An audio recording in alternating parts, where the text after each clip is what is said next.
பகுதி ஏ தமிழ் அறிஞர்களும் தமிழ் தொண்டும். 1. பாரதியார்.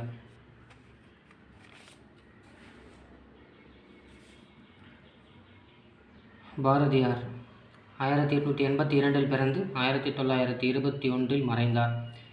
பிறப்பு எட்டயபுரம், தூத்துக்குடி மாவட்டம். 11/12/1882 பிறந்தார். பெற்றோர் சின்னசாமி, லட்சுமி அம்மாள். இயற்பெயர் சுப்பிரமணியம், சுப்பையான் அழைப்பார்கள். மதுரை சேதுபதி உயர்நிலைப் பள்ளியில் தமிழ் ஆசிரியராக பணியாற்றியவர்.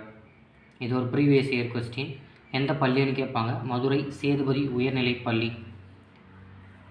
பாரதியாரின் அரசியல் குரு திலகர். திலகருடைய புகழ்பெற்ற வாசகங்கள்: சுயராஜ்யம் எனது பிறப்புரிமை, அதை நான் அடைந்தே தீருவேன், வந்தே மாதரம். இதெல்லாமே இவருடைய புகழ்பெற்ற வாசகங்களாக இருக்கும். பாரதியாரின் ஞானகுரு நிவேதிதா. நிவேதிதா அம்மையார் விவேகானந்தருடைய சீடர். பாரதியார் தீவிரவாதியாக மாற காரணமானவரும் நிவேதிதா அம்மையார் தான். பாரதி என்பதன் பொருள் கலைமகள், சரஸ்வதி. பாரதி என்பது ஒரு பால்பகா பெயர்ச்சொல். பாரதி என்பது என்ன பெயர்ச்சொல்னு கேட்கலாம். ஒரு பால்பகா பெயர்ச்சொல்னு சொல்கிறாங்க. பாரதி என்னும் பட்டத்தை வழங்கியவர்கள் யார் அப்படின்னா எட்டயபுரத்து சமஸ்தான புலவர்கள். எந்த ஆண்டு பாரதிக்கு பாரதி என்ற பட்டம் வழங்கப்பட்டதுன்னா 1893. இளமையிலேயே கவிபாடும் திறன் கொண்டதால் பாரதி என அழைக்கப்பட்டார். தமிழ், ஆங்கிலம், இந்தி, சமஸ்கிருதம், வங்காளம் உட்பட 14 மொழிகளில் புலமை பெற்றவர் பாரதியார். 14 மொழிகளை புலமை பெற்ற பிறகே அவர் குறிப்பிடுகிறார் என்னென்ன, யாமறிந்த மொழிகளிலேயே தமிழ் மொழியைப் போல் இனிதாவது எங்கும் காணோம்ன்றார். அவர் தமிழை மட்டும் படிச்சுட்டு தமிழ் மேலே இருக்கிற காதலில் அவர் சொல்லலை. 14 மொழிகளை படிச்சிருக்கார். 14 மொழியை படிச்சுட்டு தான் சொல்கிறாரு, யாமறிந்த மொழிகளிலேயே தமிழ் மொழியைப் போல் இனிதாவது எங்கும் காணோம்ட்டு. ஓகேவா? அடுத்து, அறிவில் சிறந்தவராகையால் வழங்கப்பட்ட பட்டம்தான் பாரதி. ஓகேவா?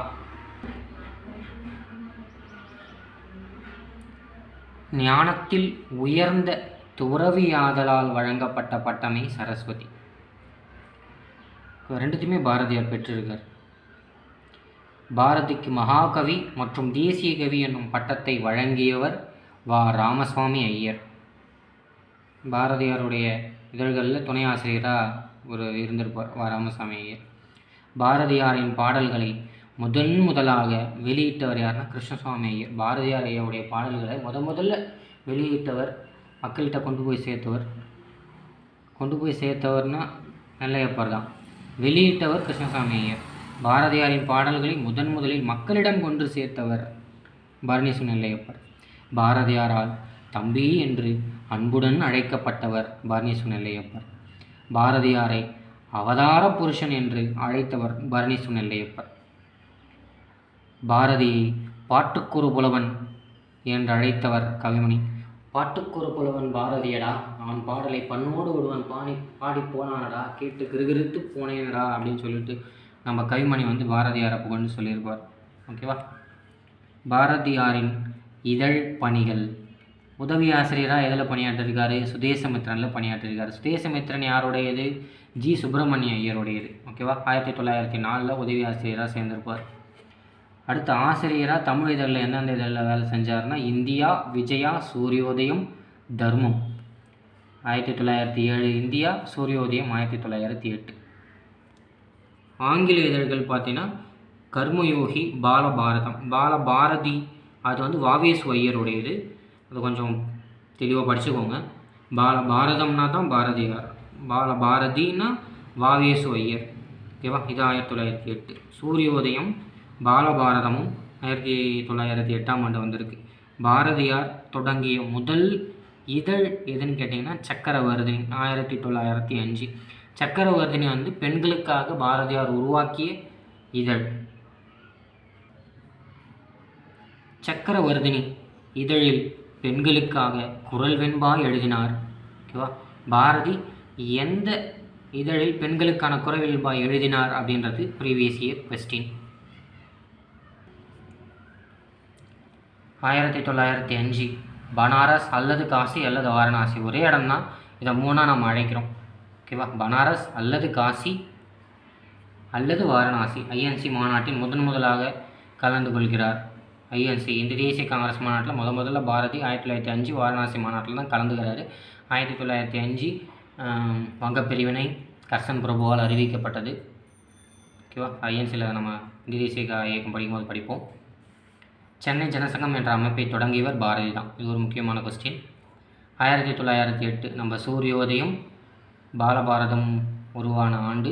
சுதேச கீதங்கள் என்ற பாடலை புதுச்சேரியில் வெளியிட்டிருக்கார். 1908 to 12 வரைக்கும் இந்த 4 ஆண்டுகளில் 3 முறை கடலூர் சென்று அஞ்சலி அம்மாளை சந்தித்திருக்கிறார். அஞ்சலி அம்மாள் நம்ம சிலபஸில் இருக்காங்க, நம்ம பின்னாடி அவங்கள பற்றி விரிவாக பார்க்கலாம். 1919 ஆண்டு ராஜாஜி நிலத்தில் மகாத்மா காந்தியை சந்தித்தார். நம்ம 6ஆம் வகுப்பு தமிழ் புத்தகத்தில் காந்தியை பற்றி படிக்கும்போது இதை நம்ம விரிவாகவே படிச்சிருப்போம். தற்போது புகழ்பெற்று விளங்கும் பாரதியின் படத்தை வரைந்தவர். ஓகேவா? ஆர்யா என்கிற பாஷ்யம். இப்போ நம்ம புத்தகத்திலேருந்து எல்லா இடத்துலையுமே முண்டாசும் வீரமுக்கு மீசையும் வச்சு நம்ம பார்த்துக்கிட்டு இருக்க முகம் வந்து நம்ம ஆர்யா என்கிற பாஷம் அவர்கள் உருவாக்குனது தான். இவர் நம்ம ஐஎன்சியில் படிச்சிருப்போம். 1930களில் ஜார்ஜ் கோட்டையில் ஆங்கிலேயர் கொடியை இறக்கிட்டு மூவண்ண கொடியை பறக்க விட்டவர் இவர் தான். பாரதி சங்கத்தை தோற்றுவித்தவர் கல்கி. பாரதியாரின் பாடல் முதலில் வெளிவந்த இதழ் விவேக பானு. பாரதியார் தனது பூநூலை கனகலிங்கம் என்பவருக்கு புதுச்சேரியில் அணிவித்தார். கலைஞர்கள் அனைவரும் நாட்டை தாய்நாடு என்று கூறும் பொழுது பாரதியார் மட்டும் தந்தை நாடு என குறிப்பிடுகிறார். சின்ன வயசில் இப்போ கூட பாட்டு ஓடிட்டு தான் இருக்குது, வசந்த் டிவியில் ஓடிட்டுருக்கோம். தந்தையர் நாடின் போதினிலே ஒரு சக்தி பிறக்குது மூச்சினிலே அப்படின்னு ஒரு பாட்டு, அழகான பாட்டு. காலையில் எழுந்திரிச்ச உடனே நாங்கள் சின்ன வயசுலாம் அதை கேட்டு வளர்ந்துருப்போம். இப்போது அந்த பாட்டு இப்போவும் ஓடிட்டுருக்கு, பட் ஆனால் கேட்குறாங்களா இல்லையான்றது தான் தெரியல. ஸோ இது ஒரு முக்கியமான கொஸ்டினும் கூட. அனைவரும் தாய்நாடு என்று குறிப்பிடும்போது தந்தை நாடு என்று குறிப்பிட்டவர் பாரதி தான். பாரதியின் இறுதிகால நூல் எதுன்னு கேட்டால் சந்திரிகையின் கதை. பாரதியின் இறுதிகால நூல் சந்திரிகையின் கதை 1920 21 அவர் மரணம் அடைஞ்சிருப்பார். 20 அந்த நூல் வெளிவந்திருக்கு. சரிங்களா? இப்போது பாரதியாரின் சிறப்பு பெயர்களை பார்க்கலாம். சிறப்பு பெயர்களில் பாரதிதாசன் பாரதியாருக்கு எப்படிப்பட்ட சிறப்பு பெயரில் கொடுத்துருக்காருன்னு பாருங்கள். பைந்தமிழ் தேப்பாகன், செந்தமிழ் தேனி, சித்துக்கு தந்தைன்னு ஏன் பேர் வந்ததுன்னா சிந்துன்ற ஒரு வகை இருக்குது பாடலில், அதை அதிகமாக வந்து பாரதியார் வந்து பயன்படுத்தியிருப்பார். அதனால் சித்துக்கு தந்தை அப்படின்னு சொல்கிறாங்க. சித்துக்கு தந்தை என்று பாரதியார் அழைக்கப்படுகிறார் நம்ம சொல்லிடுவோம். சித்துக்கு தந்தை இதை கொடுத்துட்டு கீழே கூற்றில் ஒன்று கொடுத்து சிந்து வகை அதிகமாக பாடப்பட்டதால் இவர் இதுக்கு பட்டம் பெற்றதுன்னு சொல்லிட்டு கூட்டு 2 வச்சு எது சரி தப்புன்னு கேட்டால் நம்ம கன்ஃபியூஷன் வரும். ஓகேவா? அதனால் அதை கொஞ்சம் பார்த்துக்கோங்க. நீடுதுயில் நீக்க பாட வந்த நிலா, புதிய அறம் பாட வந்த அறிஞன், மரம் பாட வந்த மறவன், வீரம் சொல்லுவோம். மரம்னா வீரம், வீரத்தை பாட வந்த மறவன் வீரன் அப்படின்னு சொல்கிறாரு. காடு கமழும் கற்பூர சொற்கோ, பகையை கவிழ்க்கும் கவிமுரசு. பகைமையை கவியால் வெற்றி கொள்ளக்கூடிய திறன் வந்து பாரதியாருக்கு இருக்குன்னு சொல்லியிருப்பார். அடுத்து நம்ம பாரதியாரின் இதர சிறப்பு பெயர்களையும் பார்ப்போம். தற்கால இலக்கியத்தின் விடிவெள்ளி, தேசிய கவி மகாகவின்னு சொன்னது யார்? வா. ராமசாமி ஐயர். எட்டயபுரத்தின் ஏந்தல், தமிழ் கவி, சீட்டுக்கவின்னு பாரதியார் அவர்களுக்கு ஒரு பேர் இருக்குது. ஷெல்லிதாசன், கவிழ்க்கும் கவிமுரசு, படையை கவிழ்க்கும் கவிமுரசு. அது விடுதலை கவி நம்ம பாரதியாரையும் சொல்லுவோம், நாமக்கல் கவிஞரையும் சொல்லுவோம். அது ஆப்ஷன் எது இருக்குன்னு பார்த்து ஆன்சர் பண்ணுங்கள். முன்னறி புலவன், வரகவி, விடுதலை கவிஞன், முண்டாசு கவிஞன், உலக கவி, மக்கள் கவி, அமரர் கவி, கற்பனை ஊற்றாம் கவிதையின் புதையல், கவிதை குயில். குயில் என்னும் இதழை எழுதினவர் வந்து யாருன்னா நம்ம பாரதிதாசன். குயில் பாரதிதாசன், குயில் பாட்டு பாரதியார், பாடும் குயில் முடியரசன் நம்ம ஞாபகம் வச்சுருந்துருப்போம். அதில் சொல்கிறார் பாருங்க, கவிதையின் ஊற்று. கவிதையின் ஊற்று எங்கே இருக்குது? கவிதையோட ஊற்றே பாரதி தான். கற்பனையினுடைய ஊற்று, கற்பனையோட ஊற்றே பாரதி தான். கவிதையினுடைய புதையலே பாரதி தான். கவிதையின் புதையல் அவர் வந்து அப்படின்னு சொல்கிறாரு பாரதிதாசன். மேலும் இதழில் வந்தே மாதரம் பாடலை தமிழில் மொழிபெயர்த்து வெளியிட்டார். வந்தே மாதரம்ன்ற வார்த்தை யாரோடது? திலகருடையது. வந்தே மாதரம் என்போம், எங்கள் மாநில தாயை வணங்குவோம் சொல்லிட்டு பாரதியார் ஒரு பாடலை இயற்றியிருப்பார். தமிழ் இதழியல் துறையில் முதலாக கருத்து படங்களை வெளியிட்டவர் பாரதியார். கருத்து படங்கள் கேலி சித்திரங்கள் என்றும் அழைக்கப்படுகின்றன. கருத்து படங்கள் வெளியிட்ட பாரதியின் இதழ்கள் இந்தியா மற்றும் விஜயா. அக்காலகட்டத்தில் கருத்து படங்கள் அமைத்து வெளியிட்ட அயல்நாட்டு இதழ்கள் London Punch, Hindi Punch. Bharathi சிவப்பு வண்ணத்தில் எழுதி வெளியிட்ட இதழ் இந்தியா. காரணம் என்னன்னு பார்த்தீங்கன்னா, புரட்சி, விடுதலை ஆகிய சொற்களை குறிக்கும் நிறம் வந்து சிவப்பு. என்றைக்கும் பார்த்துருப்போம், கம்யூனிஸ்ட் கட்சி சிவப்பு கொடி வச்சுருப்பாங்க. அது புரட்சிக்கான இதுதான், புரட்சியை குறிக்கக்கூடிய ஒரு குறியீடுன்னு சொல்லலாம்.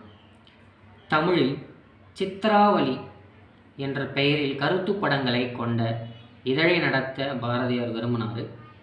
பட் ஆனால் அதை நிறைவேற்ற முடியல, அதுக்குள்ளே அவர் இறந்துட்டார். ஸோ இது முக்கியமானது தான். கருத்து படங்கள் கொண்ட இதழை நடத்த விரும்பியவர் பாரதி. சித்ராவளி என்ற கருத்து படங்களை கொண்ட இதழை நடத்த விரும்பியவர் பாரதி. பாரதி எந்த பெயரில் கருத்து படங்கள் முழுக்க கொண்ட இதழை நடத்த விரும்பினார்? 2 விதமாக கேள்வி இதில் வரும், இது கொஞ்சம் பார்த்துக்கோங்க தெளிவாக. பத்திரிகைகளில் தமிழில் தலைப்பிடுதலை மகுடமிடல் என்று கூறியவர் யாருன்னு கேட்டால் நம்ம பாரதி தான். ஓகேவா? பாரதியார் தமிழ்நாட்டின் சொத்து என்றவர் ராஜாஜி, இந்தியாவின் சொத்து என்றவர் காந்தியடிகள். தமிழ் கவிதை வடிவில் சுயசரிதை எழுதிய முதல் கவிஞர் பாரதி தான். கவிதை வடிவில் சுயசரிதை எழுதிய முதல் கவிஞர் பாரதி தமிழில். ஓகேவா? 20ஆம் நூற்றாண்டின் இலக்கிய மறுமலர்ச்சிக்கு வித்திட்டவர் பாரதி. 20ஆம் நூற்றாண்டின் இணையற்ற கவிஞராக போற்றப்படுபவரும் பாரதியாரே. பாரதியாரின் வசன கவிதைகள் வால்ட் விட்மன், கலீல் ஜிப்ரான் ஆகியோர்களின் வசன கவிதைகளோடு ஒப்பிடத்தக்க உரைநடையையும் கவிதையையும் இணைத்து யாப்புக்கட்டுக்கு அப்பாற்பட்டு உருவாக்கப்படும் கவிதை வடிவமே வசன கவிதைகளாக இருக்கின்றன. உலக வசன கவிதைகளின் முன்னோடி வால்ட் விட்மன். புள்ளி நிறுவர்கள் அவருடைய நூல் வந்து ஃபேமஸானது. தமிழக வசன கவிதைகளின் முன்னோடி யாருன்னு கேட்டால் பாரதியார்.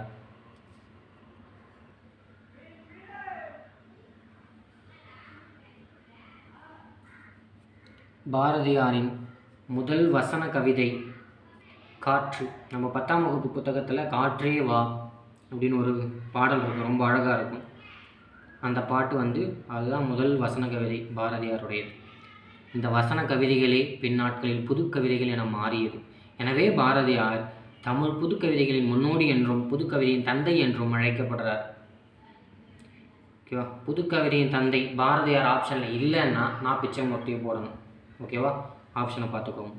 ஆனால் பாரதியாருக்கு பிறகு பெரிய திருப்பு முனையை ஏற்படுத்தியவர் வந்து நான் பிச்சைமூர்த்தியின் 9ஆம் வகுப்பு புத்தகத்தில் படிப்போம். உலக அளவில் புதுக்கவிதையின் முன்னோடியாக கருதப்படுபவர் வால்ட் விட்மன். பகவத்கீதையை தமிழில் மொழிபெயர்த்தார் நம்ம பாரதி. 1912 மொழிபெயர்க்கிறார் பகவத்கீதை.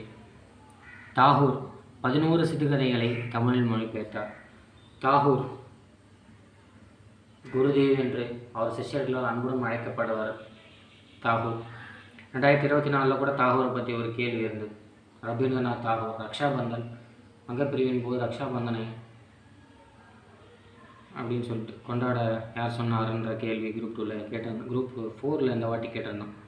தாகூர் தான், ரவீந்திரநாத் தாகூர் தான். ஓகேவா? அவர் 11 சிறுகதைகளை தமிழில் மொழிபெயர்த்தவர் நம்ம பாரதி. 2000 சிறுகதைகள் எழுதியிருக்கார் தாகூர். பாரத மாதாவிற்கு திருப்பள்ளி எழுச்சி பாடியவர் நம்ம பாரதியார் தான். பாரத மாதாவிற்கு திருப்பள்ளி எழுச்சி பாடியவர் பாரதி. இது ஒரு முக்கியமான கொஷின்.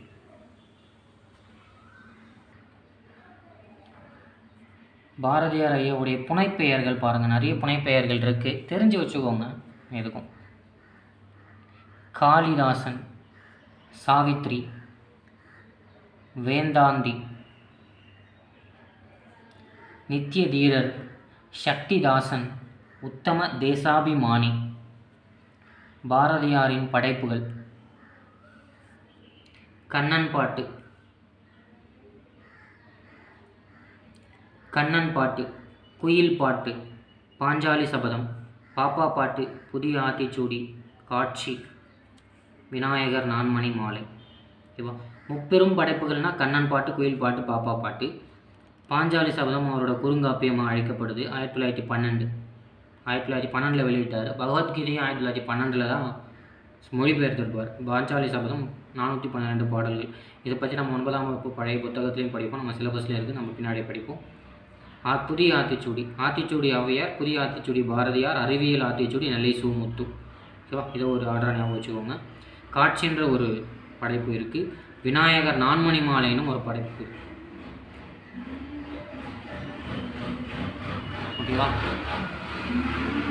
இதில் குயில் பாட்டு கலிவெண்பாவால் அமைப்பில் பாடப்பட்ட நூல். ஓகேவா? ஞாபகம் வச்சுக்கோங்க. குயில் பாட்டு கலிவெண்பா. குயில் பாட்டு நமக்கு சிலபஸில் இருக்குது. ஸோ இதை கட்டாயமாக ஞாபகத்தை வச்சுக்கோங்க. கலிவெண்பாவால் அமைக்கப்பட்டது. பாரதியாரின் படைப்புகளில் கண்ணன் பாட்டு, குயில் பாட்டு, பாஞ்சாலி சபதம் ஆகிய மூவரும் முப்பெரும் காப்பியங்கள் அல்லது குறுங்காவியங்கள் என அழைக்கப்படுகின்றன. பாரதியாரின் நாடக நூல் ஜெகச்சித்திரம். இது ஒரு முக்கியமான கொஷின். ஓகேவா? குரூப் 2ல் இந்த கொஷின் கேட்டிருக்கான். பாரதியாரின் நாடக நூல் ஜெகச்சித்திரம். ஓகே.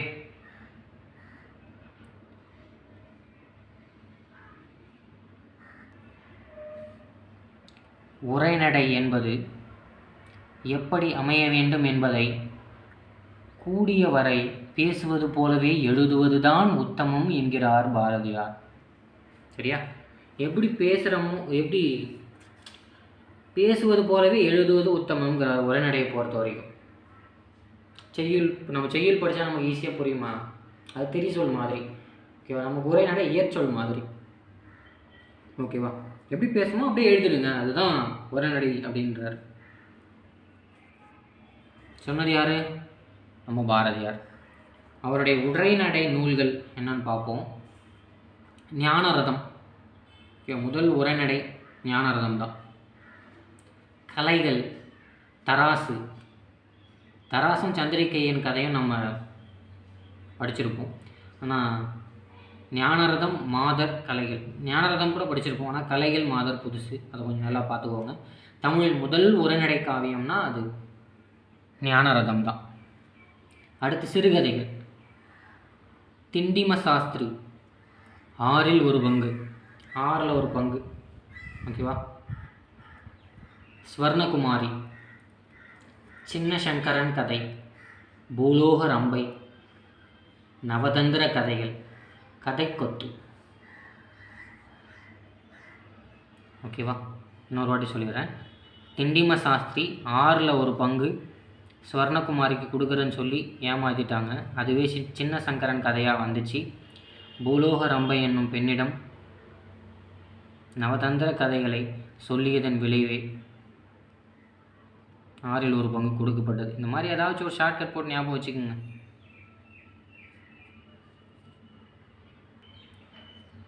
அடுத்து பாரதியாருக்கான புகழுரைகள். பாரதியார் ஐயாவை பற்றி யார் யார் என்னென்ன புகழுரைகள்லாம் சொல்லியிருக்காங்கன்னு பார்க்கலாம்.